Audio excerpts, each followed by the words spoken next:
السلام علیکم ناظرین۔ ایک بحری جہاز میں کافی سامان موجود تھا۔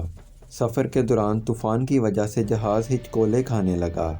جہاز ڈوبنے کے قریب تھا۔ جہاز کے کپتان نے تجویز پیش کی کہ جہاز پر بوجھ ہلکا کرنے کے لیے اور زندہ رہنے کے لیے کچھ سامان کو سمندر میں پھینک دیا جائے۔ اب تمام لوگوں نے اس بات پر اتفاق کیا کہ ایک سوداگر کا سارا سامان سمندر میں پھینک دیا جائے، کیونکہ یہ ڈوبنے سے بچنے کے لیے کافی تھا۔ اب اس تاجر نے اعتراض کیا کہ کیوں صرف اسی کا ہی سارا سامان سمندر میں پھینکا جائے۔ اس تاجر نے تجویز پیش کی کہ سارے تاجروں کے سامان میں سے تھوڑا تھوڑا سامان پھینک دیا جائے تاکہ نقصان تمام لوگوں میں تقسیم ہو سکے۔ تو تمام تاجروں نے اس کے خلاف بغاوت کی اور چونکہ وہ ایک کمزور تاجر تھا، اسے سامان کے ساتھ سمندر میں پھینک دیا گیا۔ تاجر نے سمندر کی تیز لہروں سے مقابلہ کیا یہاں تک کہ وہ بے ہوش ہو گیا۔ جب ہوش میں آیا تو کسی ویران جزیرے کے کنارے پر تھا۔ تاجر کی حالت بہت خراب تھی۔ وہ گھٹنوں کے بل گر گیا اور اللہ سے مدد کی درخواست کی، اے اللہ، مجھے اس تکلیف دہ صورتحال سے بچا لے۔ تاجر کو اس جزیرے پر کئی دن گزر گئے۔ اس دوران تاجر نے درختوں کے پھل اور خرگوش کا شکار کر کے گزارا کیا۔ رات کی سردی اور دن کی گرمی سے خود کو بچانے کے لیے درخت کی لکڑی سے بنی ایک چھوٹی سی جھونپڑی میں سوتا رہا۔ ایک دن تاجر کھانا بنانے کے لیے آگ جلا کر پانی لینے گیا تو تیز آندھی چلی اور جھونپڑی نے آگ پکڑ لی۔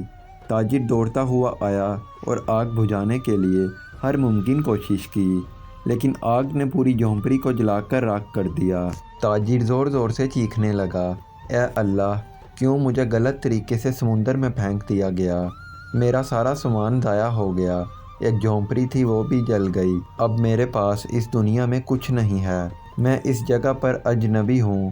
یہ ساری آفتیں مجھ پر ہی کیوں آتی ہیں؟ تاجر غم سے بھوکا ہی سو گیا، لیکن صبح ایک حیرت انگیز واقعہ اس کا انتظار کر رہا تھا۔ وہ صبح اٹھا تو اس نے دیکھا کہ جزیرے کے قریب ایک جہاز موجود تھا جو اسے بچانے کے لیے ایک چھوٹی کشتی سمندر میں اتار رہا تھا۔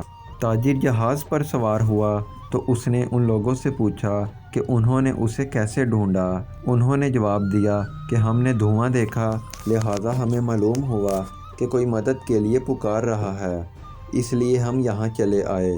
تاجر نے انہیں اپنی کہانی سنائی کہ کس طرح ناجائز طریقے سے سوداگروں کے جہاز سے اسے پھینک دیا گیا۔ جہاز کے کپتان نے اس تاجر کو بتایا کہ سوداگروں کا وہ جہاز منزل تک نہیں پہنچا۔ راستے میں ڈاکوؤں نے ان پر حملہ کیا اور سارا سامان لوٹ لیا اور سب تاجروں کو مار ڈالا۔